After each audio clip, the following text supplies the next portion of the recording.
Lights, camera, action! Magandang araw mga bata! Magandang araw din po! Kumusta kayo? Kumusta kayo ngayong araw? Mabuti naman po! Ako naman ay natutuwa at ako'y nagagalak na kayo ay mabuti at nasa mabuti kayong kalagayan at kitang-kita sa inyong mga mukha ang ngiti sa inyong mga labi na nagsisimula lamang na kayo ay masaya at kayo ay excited na para sa ating bagong aralin. At bago tayo magsimula sa ating gawain ngayong araw, ay inaayakan ko muna ang lahat na magsitayo para sa panalangin na mangunahan ni Kayla.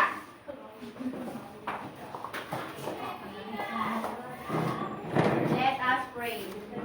Father, the Son, the Holy Spirit, Amen.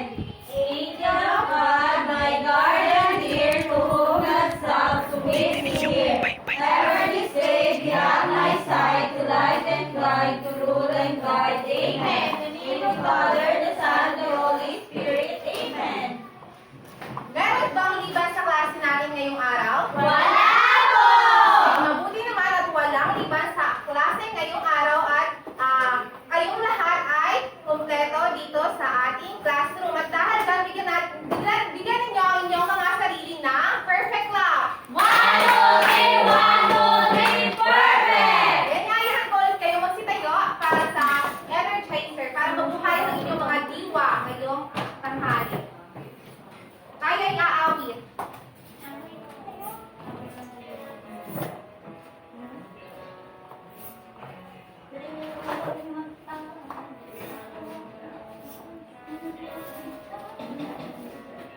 Hi,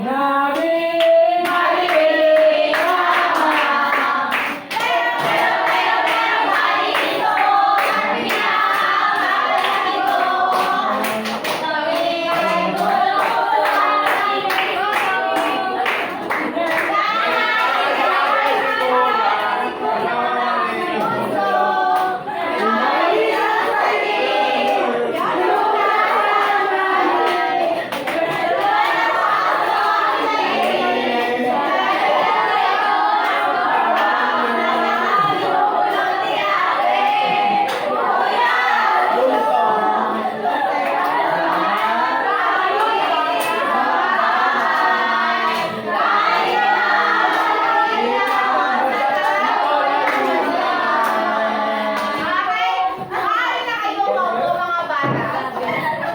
At sa pagkakataon ito ay binibigyan ko sa inyo si Teacher Grace para sa susunod na mga gawain. Mga bata, naaalala niyo pa ba ang tinalakay natin noong nakaraang araw? Ano ang tinalakay natin noong nakaraang araw? Yes, sige nga, Daniela. Ang tinalakay po natin noong nakaraang araw ay tungkol sa mga gulay sa halamanan. Tama. Ano naman ang mga gulay na makikita natin sa halamanan? Sige nga, Bea. Makikita natin halaman sa halamanan ay ang palaya, kalabasa, sitaw, at Magaling. Bigyan natin si Daniela at si Rian ang magaling mahusay lang. 1, 2, 3, magaling! 1, 2, 3, mahusay! 1, 2, 3, magaling, mahusay!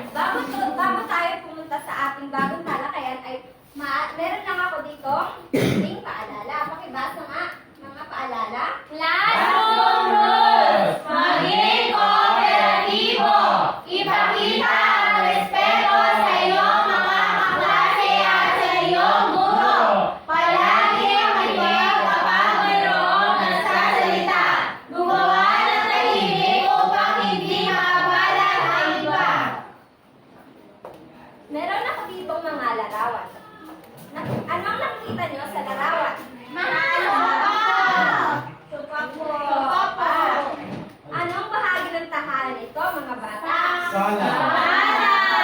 Magaling! Ito ay sala. Ano ang ginagawa natin sa sala? Sige nga, Charlie. Manonood tayo ng TV. Ano pa, Daniela? Dito po inapatuloy yung mga bisita po. Tama, dito natin tinatanggap ang ating mga bisita.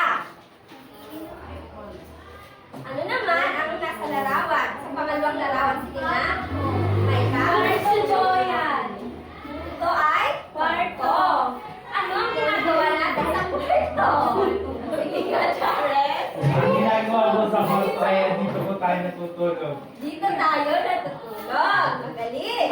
Ano naman ang nakikita nyo sa pangatlong larawan? Yes, kaya? Mamang nakikita ko sa larawan ay kusina. Kusina. Ano meron sa kusina? Ma'am! Sige nga, Kayla. Ma'am, ang nakikita ko po sa kusina ay mga kaldero, sampit, kutsara, tinidor.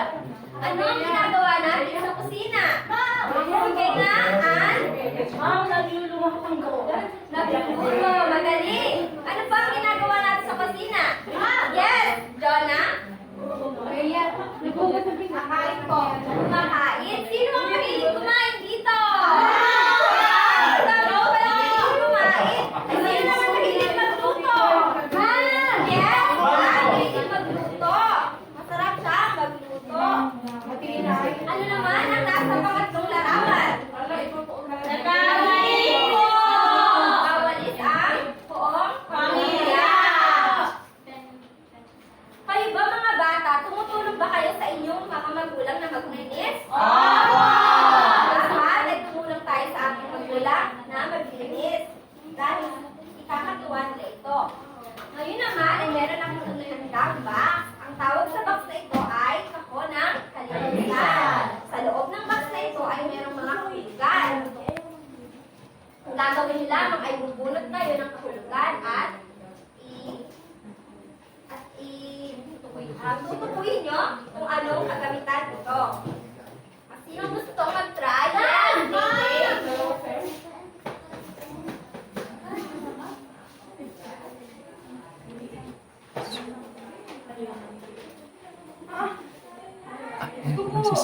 Ginagamit sa pagsiksik ng mga alikabok sa mga upholstered na upuan. Sir, Vacuum. video pa po. Wow, very good. Sige nga, JJ. Turo mo nga dito kung alin ang vacuum dyan. Ito ma'am, Wow! So, ay sisip ng dumi. mga alikabok po. Tama, mahusay. Sige, bigyan natin si JJ ng tatlong palakpak. Malaki. Sige, Cherry May, subukan mo nga.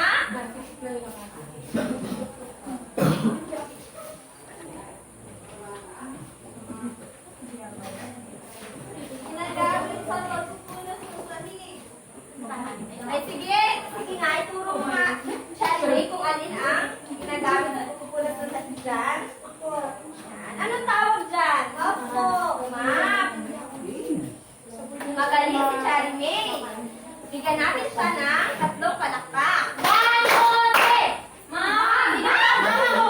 Sige nga, Lisa. Subukan mo nga.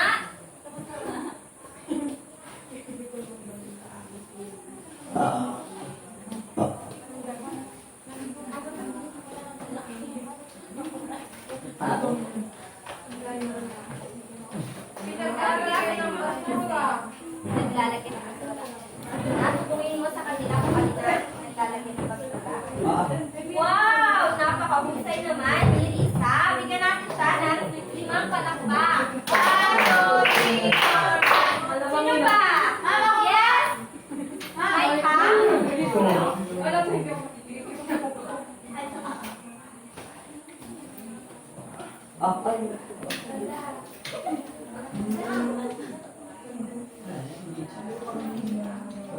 Ito ay ginagamit upang nakutin ang mga dumi sa tahanan. Ito ay ginagamit upang nakutin. Alin dyan ang ginagamit upang nakot? Ginagamit ka na? Ito mo ay daspan. Magaling. Tama ba ang sagot ni Maika? Bigyan natin siya ng tatlong palakpak. Sino naman? Sige na. Sagutan mo nga ang panghuli.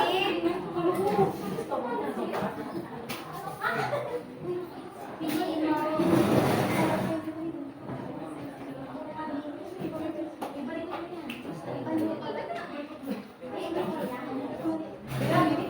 Ginagamit sa pagwawalis sa mga basura sa bakuran. Okay, alin dyan ang ginagamit sa pagwawalis? Ako, dalawa. Yan. Tama ba si Amy? Ginagamit bang walis sa walis ni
inyo, sino sa inyo ang naglilinis sa inyong bahay?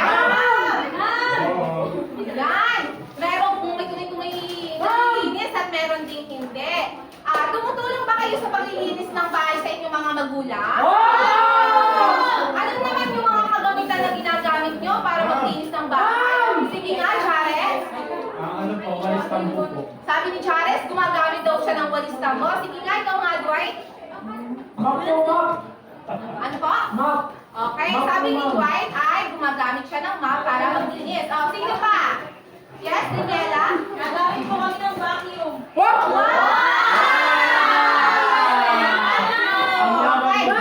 Alam niyo ba na madalang lang ang may vacuum sa mga bahay? Kadalasan sa mga mayayaman, ano? Sino naman ang Sir Dwight? Ma'am, may floor polisher din po kami. Kala na kayo lang, ha? Sir Vanishers sila Dwight sa kanilang mga bahay. Okay. Alam niyo ba mga bata na napakahalagang malaman natin ang iba't ibang uri o ang iba't ibang kagamitan na ginagamit sa paglilinis ng bahay? Dahil para magkaroon tayo ng malinis na kapalit. Okay, ngayon naman ay ating tutukuyin ang iba't ibang mga kagamitan na ginagamit sa paglilinis ng bahay.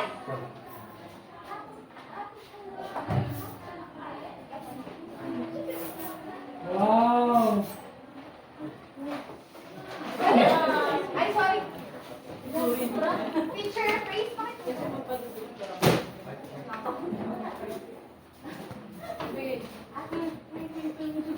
Okay. Pakibasa nga ng unang kagamitan. Lahat. Ginagamit sa pagwawalis ng malasang na sahig at bakura. Okay, sino sa inyo ang nakakaalam kung ano ang walis tingting? Lahat gumagamit ba kayo ng walis tingting? Ma'am, ang walis tingting po ay gawa sa kwarto. Ganito ang itsura ng walis tingting. Tama ba? Walis tingting ba ito? Correct. Ito ay ginagamit para walisan ang Bakura! Sa labas. Sa tingin nyo, pwede ba itong pangwalis dito sa loob ng classroom? Bakit kaya? Madulas po. Madulas! Sa ganun hindi ba makakadala na? Alikabok? Yes, kaya? Ma'am, ginagamit din po namin yung walis tingting sa banyo. Mami! Sige nga, okay lang. Ginagamit po namin yung papalaspas po. Oo, madaming gamit ang walis tingting, pero ang pinakang gamit ko at ang pop ito na ginagamit ay sa labas na bahay. Okay, very good. Pangalawa, makibasa ng lahat? Walis tambo. Ginagamit sa pagwalis ng makikinis na sahig. Sino sa inyo ang gumagamit ng walis tambo? Yan, kita-kita na tumutulong kayo sa gawaing bahay. Ito ang itsura ng walis tambo. At ginagamit ang walis tambo sa pagwawalis sa Sahig ng bahay. ay sa mga makikinis na Sahig. Sa tingin nyo, ako ba ito na gamitin sa labas ng bahay? Hindi po. Bakit kaya? Hindi po makakadala ng mga dahon. Oo, tama. Kapag hindi ginamit sa labas ng bahay o sa bakuran, baka ito hindi makadala ng mga dumi doon. Dahil ito ay angko para maglinis na Makikinis na sahig. Okay, very good. Now, pakibasa ng pangatlo. Aspan. Ginagamit upang dakutin ang mga dumi o basura. Okay, ito naman ang Dustpan.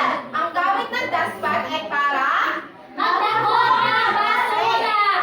ginagamit niyo ba ito sa inyong bahay? Wow! Oh. Sino ang tinutulungan niyo sa paglilinis sa bahay? Sinanay po. Baka naman kapag kayo naglinis ng bahay, hinihintay niyo pang utusan pa kayo ng mga magulang niyo. Dapat meron din tayong usa sa paglilinis na bahay. Ano po? Naintindihan ba si teacher? Next, pakibasa. Ma'am! Tuyong basahan. Ginagamit sa pagtanggal ng alikabok at pagmunas ng mga katamtaman. Okay. Ito naman ang tuyong basahan. Meron tayong iba't ibang uri ng basahan. Merong basang basahan at merong tuyong basahan. Itong tuyong basahan ay ginagamit para magpunas ng mga Alikabok. at ng mga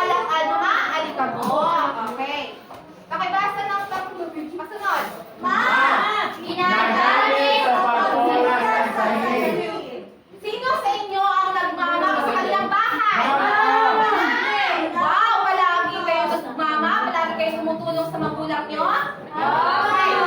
Ito ang itsura ng map. At may iba't ibang uri ng map. Kung gusto niyo, kung nakikita niyo or kung may napapansin kayo sa inyong bahay, merong map na Box, ma'am.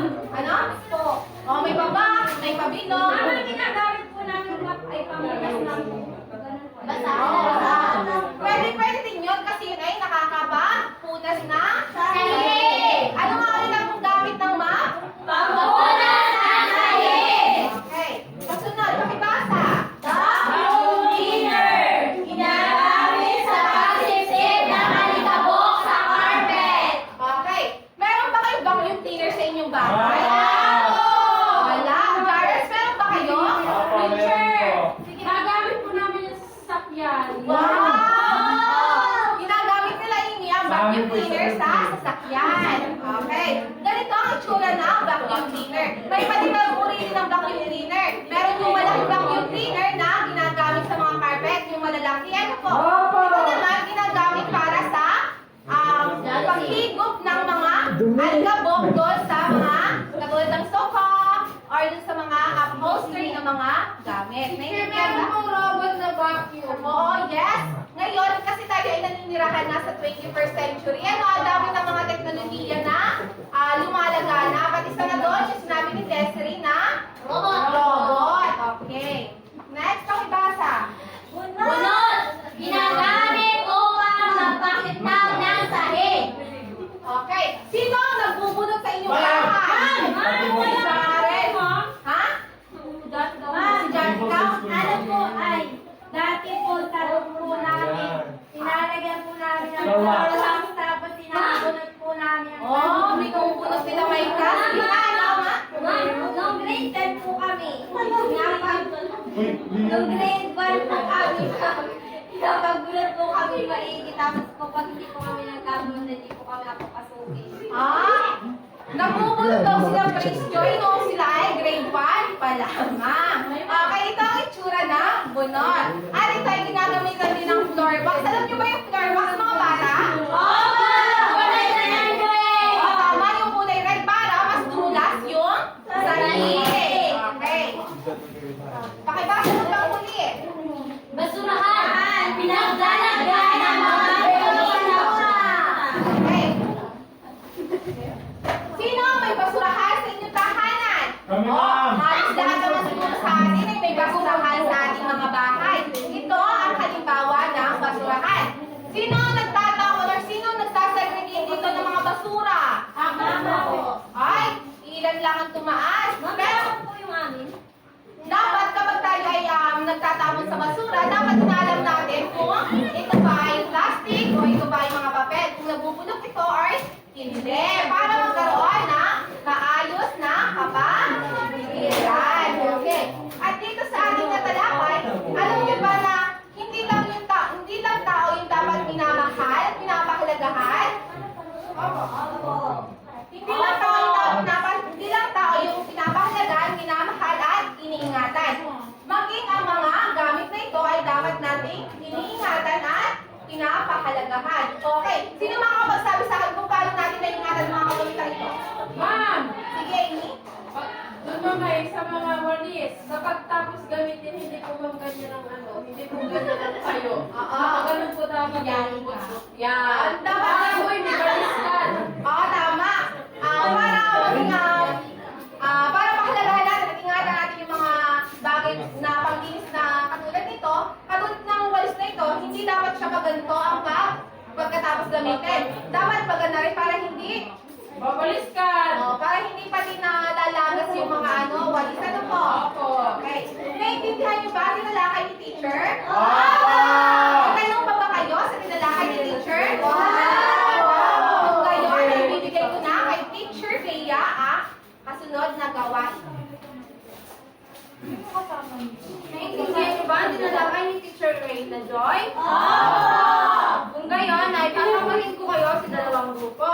Ito ang group 1 at ito ang group 2. Magsasagawa kayo ng isang role play na nagpapakita ng kahalagahan ng kalinisan ng isang tahanan. Naintindihan niyo ba? Okay, Magsimula na kayo.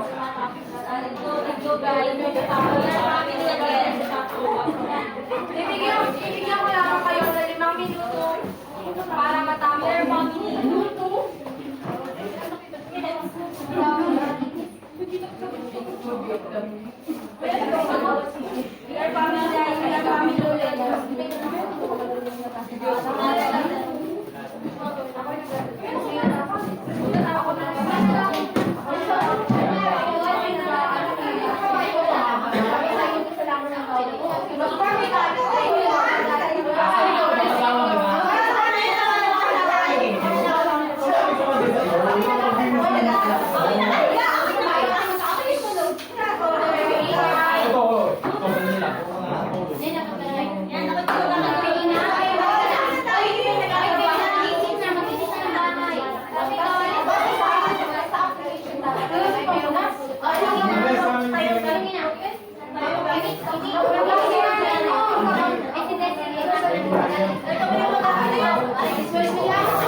Tapos na ba? Tapos na ba ang ipan? Oo, tapos na po.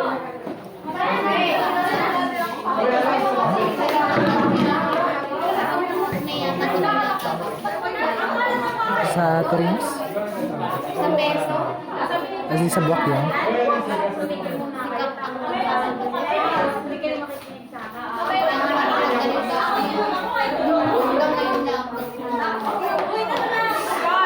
Okay? Panoorin natin ang pinanta ng Group 1. Magandang tanghali po sa inyong lahat. Ito po ang aming presentation.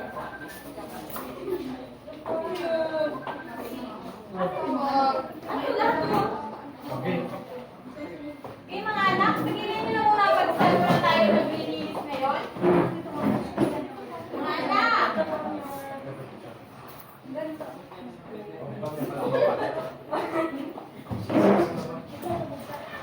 Ano ba yan? Hindi ba kayo nakikinig? Palagi na lang ganyan. Oh, ano naman nangyayari? Ay, ito mga anak ko, hindi ba ako makinig? Ang lalaki na. Oh, ba't kayo puro cellphone? Tulungan yung magulang nyo. Ikaw Daniela, puro ka lang ng tulog. Umangon ka dyan. Tulungan ang magulang mo. Yan, parang nagbunan lamang nag-i-school yan. Hindi rin nakakatulog. Bakit naman? Oh, yun lang. Sama rin, sama. Tulungan nyo na mga... Kunin mo muna yung mga cellphone. Hanggang hindi kayo naglilinis, hindi kayo tumibigay. Akin yan!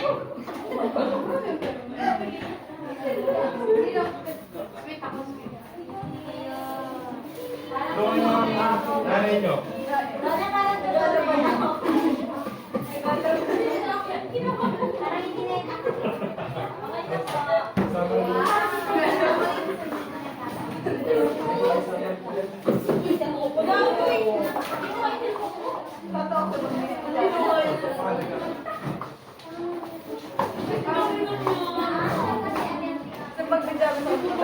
Wow, napakahuli naman ang Group 1. Bigyan natin ng mahusay klapang Group 1.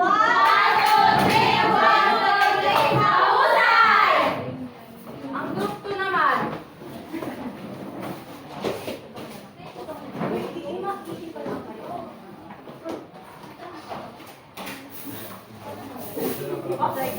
Hoy, kailan gising na kayo at galinis na ng bahay at kayo nagsisitahan ng reservasyon. Kayo gising dyan at yung bahay natin ay o yan ang malat. Opo, ina. Uy, Cherry, Ate Cherry, mamaya maglampasok ka ako ikawalit ha?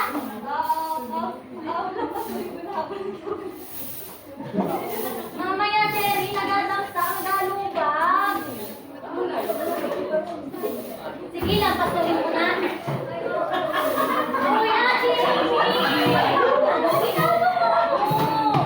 Bakit ka kalagpas? Ay, ano ba ganyan, Ivy? Ay, hindi na basta sa tahanan natin. Hindi ganyan dapat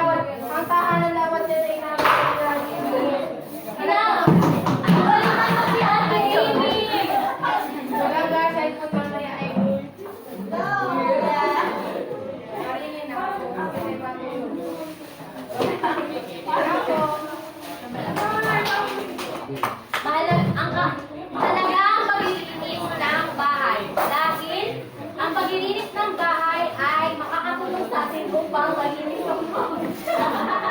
Dahil marami po ang epekto kapag naglilinis. Apektado dito ang ating kalusugan. Kapag po madumi ang bahay ay nakaka-apekto po ito sa ating kalusugan. Maaari tayong magkasakit kapag madumi ang paligid. Wala po at maraming salamat. Okay. Bigyan natin ng good job labang group 2.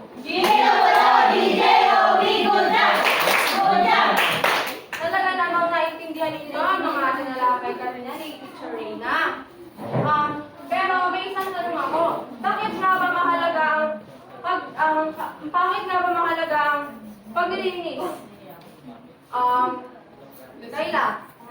Mahalaga po ang paglilinis dahil ito ay nakaka-apekto po ito sa ating kalusugan. Kapag po madumi ay makaka-apekto po ito sa kalusugan, maaari po tayong magkasakit. Okay, teacher! Ikaw, Desiree, bakit nga ba mahalaga ang paglilinis? Mahalaga ang paglilinis ng bahay dahil ito ang refleksyon kung paano mo nilalagaan din po yung sarili mo sa ibang tao. Okay, mahusay. Ngayon naman ay bigyan lang sa inyong gawain. Okay? Pass and... Tapos na ba ang lahat? Tapos na po. Talagang naunawaan nyo ang pinalakay natin ngayong araw. Maraming salamat sa inyong pakikinig. Nawa ay may natutunan kayo sa ating aralin.